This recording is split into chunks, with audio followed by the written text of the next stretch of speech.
কাজ না থাকায় শত শত মানুষ বিপাকে পড়ে যায়, শেষ পর্যন্ত দেশে চলে যায়।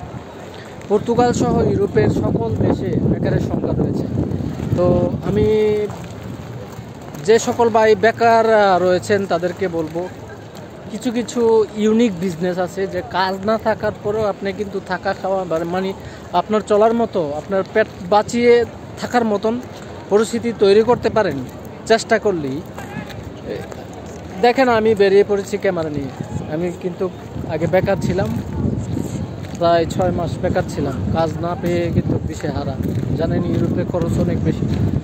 আপনার অন্তত খাবার থাকার যে জোগাড়টা যদি হয়ে যায় এনাফ, যখন কাজ পাবেন তখন ছেড়ে দিবেন। কিন্তু চলার মতো, বাঁচার মতো কিছু ইউনিক বিজনেস আছে, যেরকম ক্যামেরা, ফটোগ্রাফার বা আরও অনেক আছে। একটু টেকনিক খাটিয়ে অন্তত থাকা বা খাবারের জোগাড়টা করতে পারলেই আপনি কিন্তু একটু আপনার জন্য সহজ হয়ে যায়। কিন্তু এই টেকনিকটা না করার কারণে অনেক বাংলাদেশি বা অনেক দেশে বাইরে আছেন, আমি নিজে দেখেছি, তারা শেষ পর্যন্ত দেশ থেকে টাকা আনতে আনতে তাদেরকে একদম মানে নিঃস্ব হয়ে গেছে, শেষ পর্যন্ত দেশে চলে যায়। আমি একজন লোককে ইউরোপের ভিসা দিয়ে ফ্রান্সে পাঠিয়েছিলাম, একটা দেশে এনে ওইখান থেকে ফ্রান্সে পাঠিয়েছিলাম। তো ফ্রান্সে আসার পর তো সে খুশি, কিন্তু আসার পর বাস্তবতা দেখে যে সে তো কাজই জানে না, কাজ করতে পারে না। কাজ পাওয়ার পরও তো কাজ করতে হবে, সে কাজই করতে পারে না। তো এইভাবে কতদিন আর বেকার বসে খাবে? সে দেশ থেকে বারবার টাকা এনে আর কতবার আনবে? শেষ পর্যন্ত সে 1 বছর বেকার জীবন কাটিয়ে দেশ থেকে টাকা আনতে আনতে মনে করেন যে একদম আর মানে আর সে আর আনতে পারছে না।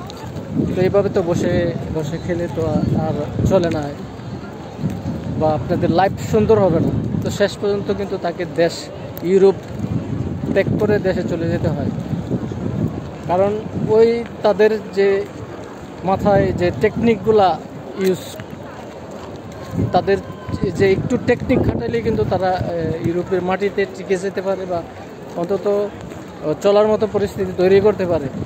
তো আমি যে সকল ভাইরা যে বিপদে রয়েছে, যে দেশে রয়েছে, যে কোনো কাজ পায়, যে কোনো জায়গাতে, যে কোনো পরিস্থিতিতে পেটটা বাঁচানোর জন্য যে কোনো কাজ হোক বেরিয়ে পড়বেন, বা পরিস্থিতি তৈরি করবেন যে এটা করলে ভালো হয়, কোনটা করলে ভালো হয়। বা আরও অনেক, শুধু ক্যামেরা নয়, ইউনিক আরও অনেক কিছু বিজনেস আছে যা চলার মতন।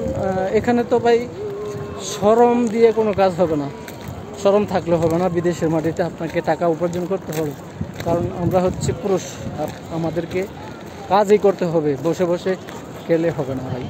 তো কিছু ইউনিক বিজনেস আছে, টেকনিক খাটিয়ে ওই বিজনেসগুলা ট্যুরিস্ট সেক্টরে গিয়ে আপনারা ওই বিজনেসটি করতে পারেন, যতদিন না আপনাদের কাজ না পাওয়া যায়।